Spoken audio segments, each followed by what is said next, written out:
Empire of World YouTube News is today the most watched and the most credible and respected news network in India. From the path-breaking, The World This Week, nominated as one of India's upcoming best, you are watching Empire of World. Narkatiaganj अनुमंडलीय अस्पताल के अधिकारी AKNM Sudha Singh को बचाने के लिए पूरे विभाग एवं आम जनता एवं जनप्रतिनिधियों की प्रतिष्ठा को दांव पर लगाने के लिए संकल्पित है। नरकटियागंज की AKNM जो कुंडलपुर बरगजवा उप स्वास्थ्य केंद्र पर पदस्थापित है, लेकिन अपने कर्तव्यहीनता, अनियमितता एवं अभद्र भाषा के लिए विभाग के लिए नासूर बन चुकी है। स्थानीय मुखिया, समिति सदस्य, वार्ड सदस्यों एवं आशा, पेड मोबिलाइजर के तमाम शिकायतों के बाद भी अधिकारी उन्हें बचाने में लगे हैं, क्योंकि उनके पति नंदू सिंह उसी अनुमंडलीय अस्पताल में संग्रहण के पद पर विगत 15 वर्षों से कार्यरत है और बगल के गोनाहा प्रखंड के निवासी भी है। अपने स्थानीय रसूख एवं अधिकारियों के नजदीक होने का लाभ उठाकर आशा, फैसिलिटेटर, पेड मोबिलाइजर, सेविका को डरा धमका कर केस में फंसा देने, चयन रद्द करवा देने, भुगतान बाधित करवा देने की धमकी देकर ANM सुधा सिंह आतंक का माहौल पैदा कर रखी है।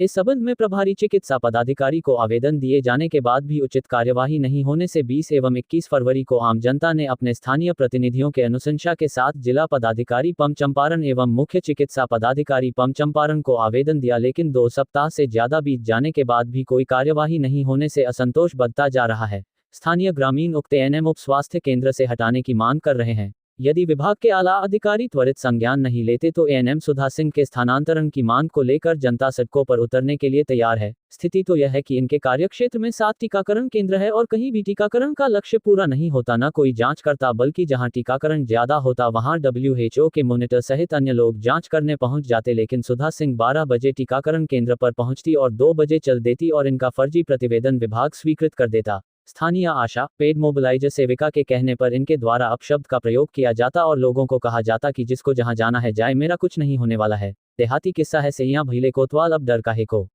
इधर बिहार राज्य आशा फैसिलिटेटर संघ के प्रदेश कार्यकारी अध्यक्ष सह हेटक प्रभारी पम चंपारण ओम प्रकाश क्रांति ने जनता की भावनाओं का कदर करते हुए तथा इस क्षेत्र के आम जनता एवं बच्चों के बीच होने वाले टीकाकरण एवं उनके भविष्य को देखते हुए सुधा सिंह के स्थानांतरण अविलंब करने की मांग की है। यदि विभागीय अधिकारी इस गंभीरता को नहीं समझते तो बाध्य होकर आंदोलन का रास्ता अख्तियार करना पड़ेगा, जिसकी संपूर्ण जिम्मेदारी विभाग एवं विभागीय अधिकारियों की होगी। ANM सुधा सिंह का पूर्व में भी जहां पदस्थापन रहा है वहां भी ये विवाद का विषय बनी रही है। तैयारी कर रहे हैं और यदि उनका स्थानांतरण अविलंब नहीं किया गया और आंदोलन करने के लिए हम लोग बाध्य यदि होते हैं तो इसके लिए विभाग जिम्मेवार होगा। एक बात समझ में नहीं आती है कि इतनी शिकायतों के बाद DM के यहाँ भी, CS के यहाँ भी शिकायत किया गया, प्रभारी के यहाँ शिकायत किया गया, वहाँ के हेल्थ मैनेजर, वहाँ के जो BHM हैं उनको शिकायत किया गया। सबके शिकायत के बावजूद भी सारी जनता एक तरफ है, जनप्रतिनिधि एक तरफ हैं, लेकिन एक ANM को बचाने के लिए पूरे विभाग की मर्यादा को कलंकित किया जा रहा है। यह चिंतनीय विषय है। जो नंदू सिंह जी वहाँ जमे हुए हैं और लूट मचाए हुए हैं, उनको भी अविलंब अनुमंडलीय अस्पताल बगहा से, नरकटियागंज से अन्यत्र उनका ट्रांसफर किया जाए, नहीं तो हम लोग आंदोलन करने के लिए बाध्य होंगे।